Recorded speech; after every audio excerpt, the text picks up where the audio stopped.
لیں اور چاہیں اپنے آپ کو بدبختوں میں شمار کریں۔ قرآن کس پہ نازل ہوا؟ کون تھے وہ ایک شخص ہے جو یتیم ہے، بے سہارا ہے،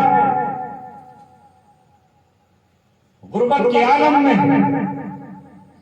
دنیا سے محمد اور احمد ابن عبداللہ کے نام سے پکارتی ہے، مگر جیسے ہی قرآن کا نزول ہوتا ہے، جیسے ہی غار حرا میں قرآن کا نزول ہوتا ہے، وہ حرا کی وادی چمک اٹھتی ہے اور محمد رسول اللہ صلی اللہ علیہ وسلم قرآن کے نزول کے بعد محمد ابن عبداللہ سے محمد رسول اللہ قرار پاتے ہیں اور قرآن اعلان کرتا ہے محمد رسول اللہ، یہ محمد اللہ کے رسول ہیں۔ اور آگے بڑھ کر پھر قرآن کہتا ہے ما کان محمد ابا احد من رجالکم ولکن رسول اللہ وخاتم النبیین، یہ تم میں کسی مردوں میں سے تم میں کسی کے باپ نہیں ہے، یہ خاتم النبیین ہے۔ لہذا قرآن نے آ کر اعلان کر دیا بدر الدجا تم ہو، شمس العلا تم ہو، قمر الورا تم ہو، خاتم النبیین تم ہو، سید الاولین تم ہو، سید الآخرین تم ہو۔ اس قرآن نے محمد رسول اللہ کو اس مقام پر پہنچا۔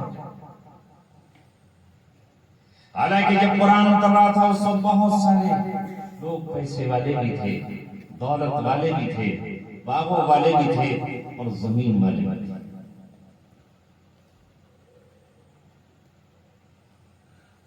قرآن میرے عزیزوں اور دوستوں، اس کی پکار پر ہمیں لبیک کہنا چاہیے اور اس کی صداؤں کو سننا چاہیے۔ یہ اللہ کا کلام ہے۔ کہیں ہم سے کہتا ہے ففروا الی اللہ، اللہ کی طرف پلٹو، اے لوگو اللہ رب العزت کی طرف جاؤ۔ کہیں وہ گناہگاروں سے کہتا ہے قل یا عبادی الذین اسرفوا علی انفسہم لا تقنطوا من رحمت اللہ، کہہ دو اے محمد صلی اللہ علیہ وسلم جن لوگوں نے اپنے جانوں پر ظلم کیا ہے اور وہ گناہ کر کے گناہگار بن گئے ہیں، وہ اللہ کی رحمت سے مایوس نہ ہو۔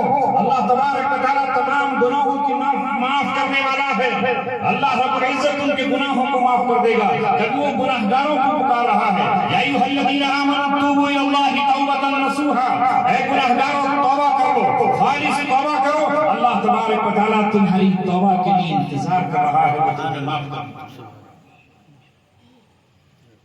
آؤ ذرا میں آپ کو، چونکہ یہاں ہماری مائیں اور بہنیں بھی بیٹھی ہیں اور مجھے لگتا ہے کہ مردوں سے ان کی تعداد یہاں کم نہیں، اور آپ سے پہلے سے آئی بیٹھی،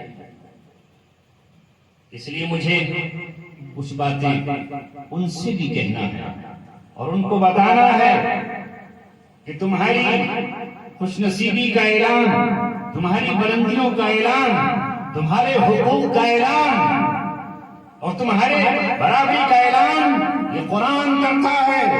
اور ہم زمانے کو یہ بتا دینا چاہتے ہیں کہ قرآن کی آمد سے پہلے دنیا میں دوسرے مذہب بھی تھے اور دوسرے لوگ بھی تھے۔ کسی نے عورت کو ناگن کہا، پاپ کی بڑھیا کہا، زہریلی ڈائن کہا، کسی نے اس عورت کو مقام نہیں دیا، اسے جنت سے نکلنے والی عورت قرار دیا، اسے کوئی اپنے ماتھے پر بٹھانے کے لیے تیار نہیں تھا۔